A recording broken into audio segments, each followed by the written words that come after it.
안녕하십니까? 송우리 교회를 섬기고 있는 이원호라고 합니다. 오늘부터 몇 주에 걸쳐서 예수님께서 친히 가르쳐 주신 주기도문에 대하여 말씀을 증거하도록 하겠습니다. 오늘 말씀의 제목은 예수님께서는 왜 기도를 가르쳐 주셨나입니다. 마태복음 6장 5절로 9절에 있는 말씀을 읽어드리도록 하겠습니다. 또 너희는 기도할 때에 외식하는 자와 같이 하지 말라. 그들은 사람에게 보이려고 회당과 큰 거리 어귀에 서서 기도하기를 좋아하느니라. 내가 진실로 너희에게 이르노니 그들은 자기 상을 이미 받았느니라. 너는 기도할 때에 내 골방에 들어가 문을 닫고 은밀한 중에 계신 내 아버지께 기도하라. 은밀한 중에 보시는 내 아버지께서 갚으시리라. 또 기도할 때에 이방인과 같이 중언부언하지 말라. 그들은 말을 많이 하여야 들으실 줄 생각하느니라. 그러므로 그들을 본받지 말라. 구하기 전에 너희에게 있어야 할 것을 하나님 너희 아버지께서 아시느니라. 그러므로 너희는 이렇게 기도하라. 하늘에 계신 우리 아버지여, 이름이 거룩히 여김을 받으시오며. 아멘. 아멘. 어느 날의 일이었습니다. 제자들은 주님과 잠시 떨어져 있었고 예수님께서는 홀로 계셨습니다. 여러분들은 홀로 계신 시간에 무슨 일을 주로 하십니까? 예수님께서 가장 즐겨하신 일은 기도하는 일이었습니다. 그날도 예수님께서 홀로 계신 시간에 기도하고 계셨습니다. 기도하는 동안 제자들이 돌아왔습니다. 그런데 예수님께서는 누가 온 줄도 모르고 계속 기도하시는데 소리를 내면서, 그것도 큰 소리로 기도를 계속 이어가시는 것입니다. 제자들이 방해할 수가 없었습니다. 가만히 옆에서 보고 있는데 예수님의 얼굴이 하늘의 광채로 환하게 빛나고 마치 하나님의 면전에서 이야기하는 듯 하였습니다. 제자들은 그 음성에서 강한 능력을 느끼게 되었습니다. 제자들의 마음이 깊이 감동되었습니다. 예수님의 말씀과 사역의 능력이 바로 이 기도에 있었다는 사실을 알게 되었습니다. 기도가 끝나자 예수님께 요청합니다. 우리에게도 기도를 가르쳐 주십시오. 그래서 가르쳐 주신 기도가 바로 우리가 살펴보게 될 주기도문입니다. 예수님께서는 기도를 어떻게 해야 될지 본격적으로 가르쳐 주시기 전에 왜 기도를 가르쳐 주시는지를 잠깐 먼저 설명해 주시는데요. 그 부분이 바로 마태복음 6장 5절로 8절까지의 내용입니다. 5절과 6절의 말씀을 다시 한번 읽어보겠습니다. 또 너희는 기도할 때에 외식하는 자와 같이 하지 말라. 그들은 사람에게 보이려고 회당과 큰 거리 어귀에 서서 기도하기를 좋아하느니라. 내가 진실로 너희에게 이르노니 그들은 자기 상을 이미 받았느니라. 너는 기도할 때에 내 골방에 들어가 문을 닫고 은밀한 중에 계신 내 아버지께 기도하라. 은밀한 중에 보시는 내 아버지께서 갚으시리라. 아멘. 아멘. 정리해서 표현하면 외식하는 기도를 버리고 진실한 기도를 드릴 수 있게 하시려고 기도를 가르쳐 주셨습니다. 당시에는 바리새인들의 외식 기도가 너무나 흔한 일이라서 회당이나 큰 거리에서 기도하는 모습을 종종 볼 수 있었습니다. 사람들에게 보이기 위하여 드리는 기도에 여러분 무슨 능력이나 무슨 감동이 있었겠습니까? 그저 형식과 껍데기만 있고 생명이 없는 의례적인 기도였습니다. 그런 모습을 바라보는 어린이들과 청소년, 그리고 수많은 백성들은 그들의 모습을 통해서 무엇을 배웠을까요? 경건하고 높으신 분들이 그렇게 하니까 기도는 그렇게 하는 것인가 보다 라고 느끼지 않았겠습니까? 그래서 그 당시에 많은 사람들은 그렇게 외식으로, 형식으로 기도하는 것이 익숙해져 있었고 그것이 기도인 것처럼 생각하는 그런 시대였습니다. 그들의 잘못된 가르침과 영향력으로 기도의 능력이 완전히 사라져버린 그런 시대적 상황 속에서 예수님의 진지하고 진실한 기도의 모습은 가히 충격적인 감동으로 제자들의 마음에 감명을 주었던 것입니다. 예수님께서는 제자들에게 진정한 기도가 무엇인지를 가르쳐 주신 것이죠. 기도는 사람들에게 보여주기 위한 전시품이 아님을 일깨워 주신 것입니다. 기도의 생명은 진실에 있습니다. 진실이 빠져버린 기도는 생명 없는 액세서리 전시품에 불과하기 때문에 그렇습니다. 그래서 진실한 기도를 드리기 위해서 사람들이 많이 있는 곳을 피해서 골방으로 들어가라고 말씀하십니다. 골방은 사람들의 시선이 없는 곳입니다. 그러나 그곳에는 하나님의 시선이 머물러 있습니다. 골방은 사람들이 듣지 못하는 곳입니다. 그러나 그곳에서 하나님께서 들으십니다. 골방은 사람들의 칭찬도 인정도 없는 곳입니다. 그러나 그곳에는 하나님의 인정과 칭찬과 위로가 있는 곳이죠. 오직 하나님과만 독대하는 그곳에서 하나님과의 거룩한 교제와 거룩한 대화가 실현될 수 있습니다. 하나님께서는 오늘도 하나님만 바라보고 하나님과 대화하는 진실한 기도자를 찾고 계십니다. 마태복음 6장 7절과 8절에서 주기도문을 가르쳐 주신 또 다른 이유를 말씀해 주십니다. 또 기도할 때에 이방인과 같이 중언부언하지 말라. 그들은 말을 많이 하여야 들으실 줄 생각하느니라. 그러므로 그들을 본받지 말라. 구하기 전에 너에게 있어야 할 것을 하나님 너희 아버지께서 아시느니라. 정리해서 표현하면 중언부언하는 껍데기 기도를 버리고 내용이 확실한 알맹이 기도를 드릴 수 있게 하시려고 기도를 가르쳐 주셨습니다. 껍데기 기도는 무엇이고 알맹이 기도는 무엇입니까? 껍데기 기도는 내용 없이 그저 주문을 외우듯 한 말 또 하고 같은 말 또 하는 대화도 아니고 언어도 아닌 그저 소리에 불과한 형식적인 기도입니다. 하나님께서 그런 기도를 기뻐하실까요? 결코 기뻐하실 수가 없습니다. 왜냐하면 그것은 인격적인 대화나 교제가 될 수 없기 때문입니다. 여러분들 혹시 AI와 대화를 해보신 적 있으십니까? 저희 집에도 통신사에서 받은 헤이클로버라는 작은 AI 기계가 있습니다. 아침에 일어나서 헤이클로버라고 부르고 오늘 날씨 알려줘 라고 하면 오늘 온도는 몇 도이고 미세먼지는 어떻고 비가 올지 눈이 올지 다 알려줍니다. 저는 장난으로 헤이클로버에게 이렇게 물어봤습니다. 헤이클로버, 나는 네가 미워. 그러자 그 기계가 이렇게 말했습니다. 누군가를 미워하는 건 본인에게 힘든 시간이에요. 아, 여러분 명답입니까? 정말 생각해 볼 만한 정말 좋은 대답입니다. 그렇다고 해서 그 기계와 인격적인 교제를 나누었다고는 말할 수 없을 것입니다. 왜냐하면 그런 말에는 그렇게 대답하도록 입력되어 있기 때문입니다. 과학이 더욱 발달해서 AI 로봇이 사람처럼 움직이고 말을 한다고 해도 로봇은 그저 프로그램으로 조합된 언어를 스피커로 내보낼 뿐 인격적인 교제는 절대 불가능합니다. 내용 없이 중언부언으로 기도하는 것은 마치 인격 없는 AI 인형이 입력된 말을 되풀이하는 것과 크게 다르지 않습니다. 하나님과의 교제가 될 수 없는 것은 물론이거니와 하나님 마음에 허무함을 드리는 일이 아니겠습니까? 그래서 예수님께서 기도를 가르쳐 주셨습니다. 주님께서는 우리와 인격적인 교제를 원하십니다. 주문 외우듯 중언부언으로 기도하는 것은 결코 기도가 될 수 없습니다.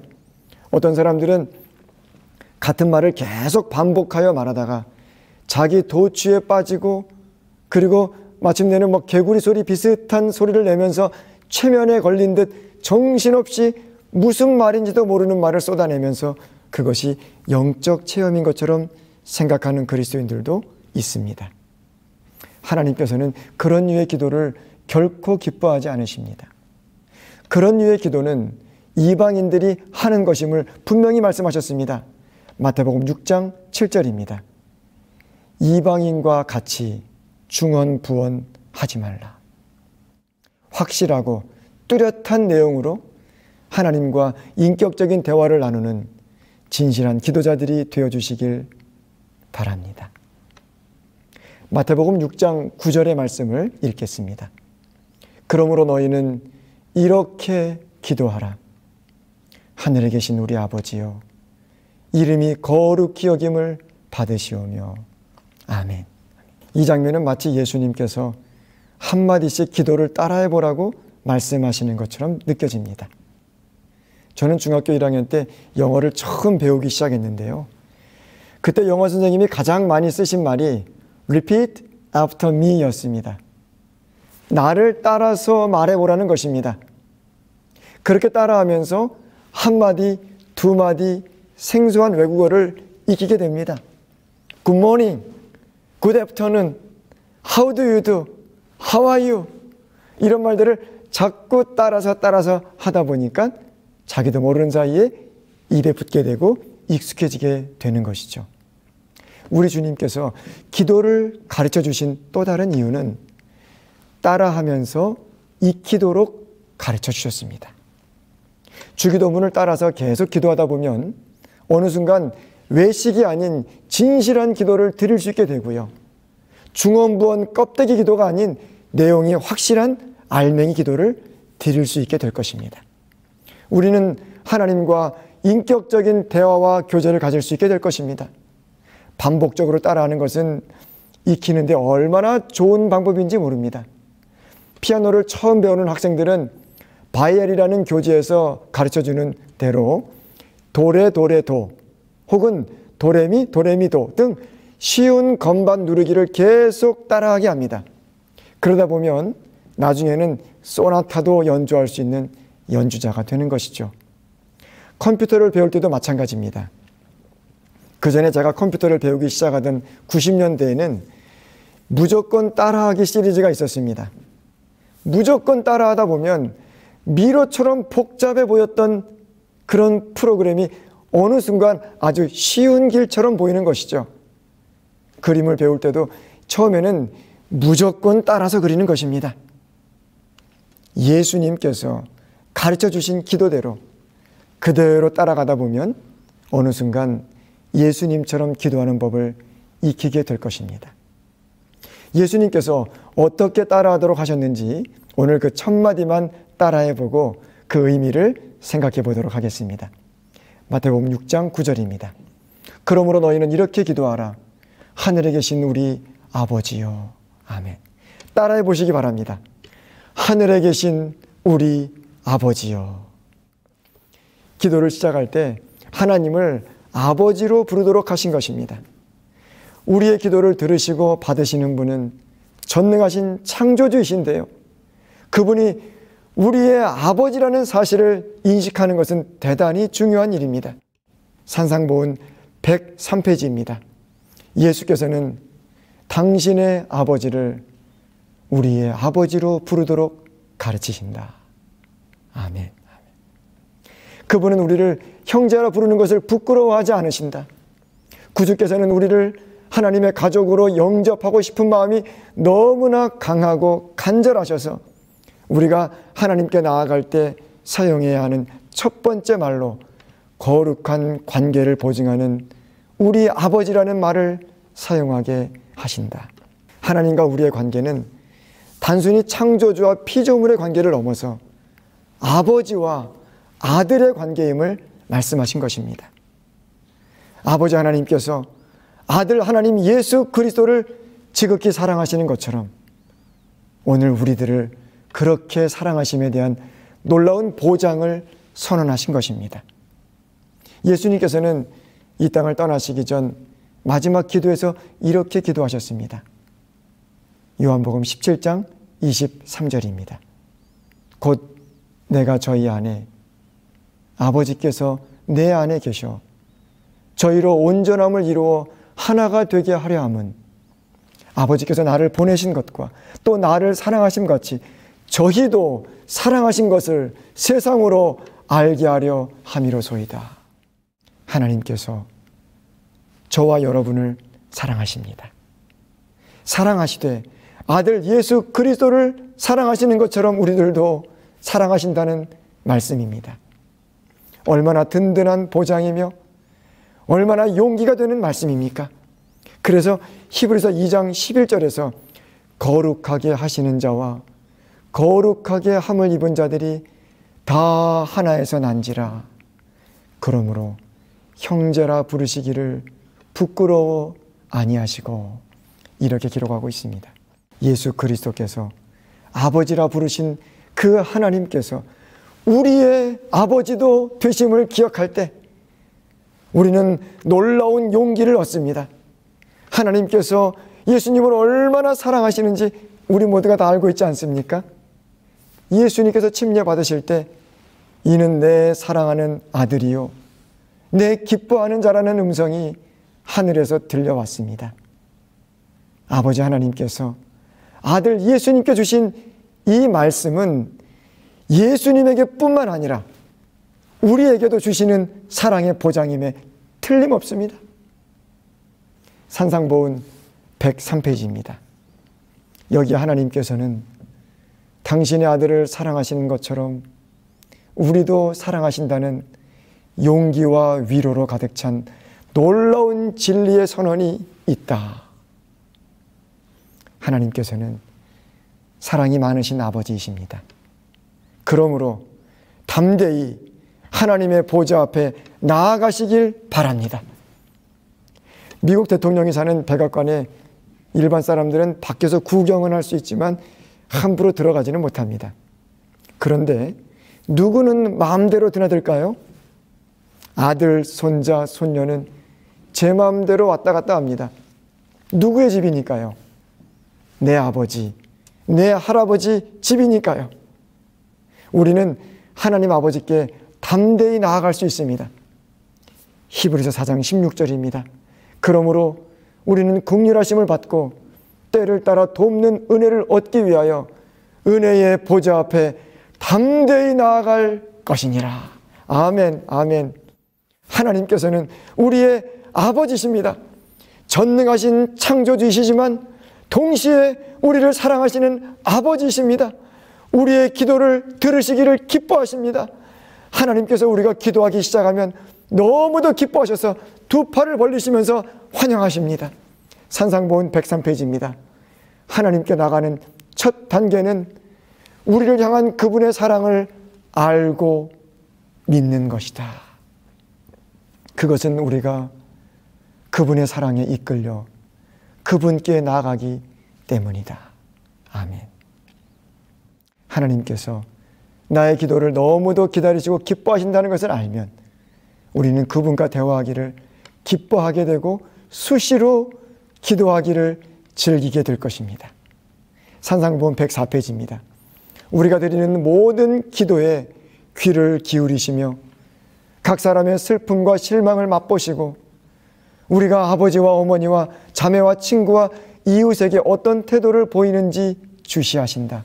그분은 우리의 필요를 채워주시고 그분의 사랑과 자비와 은혜는 우리의 필요를 충족시켜주기 위해 끊임없이 넘쳐 흐르고 있다. 아멘. 하나님께서 기다리십니다. 저와 여러분의 기도가 올라오기만을 지금도 기다리고 계십니다. 그리고 기도가 올라올 때 향연처럼 향기롭게 그 기도를 흠양하시고 그 기도에 즐겨 응답하십니다. 하나님 아버지의 마음이 이렇다고 하는 사실을 느끼고 깨달을 때 우리는 기도의 자리에 힘있게 나아갈 수 있게 될 것입니다. 오늘 말씀을 정리하겠습니다. 예수님께서 왜 기도를 가르쳐 주셨습니까? 첫째, 외식하는 기도를 버리고 진실한 기도를 드릴 수 있게 하시기 위함입니다. 둘째, 중언부언하는 껍데기 기도를 버리고 내용이 확실한 알맹이 기도를 드릴 수 있게 하시기 위함입니다. 셋째, 따라하면서 익힐 수 있게 하시려고 기도를 가르쳐 주셨습니다. 예수님의 기도를 잘 배워서 예수님과 같은 기도의 사람들이 될 수 있기를 진심으로 소망하면서 오늘 말씀을 마치겠습니다. 감사합니다.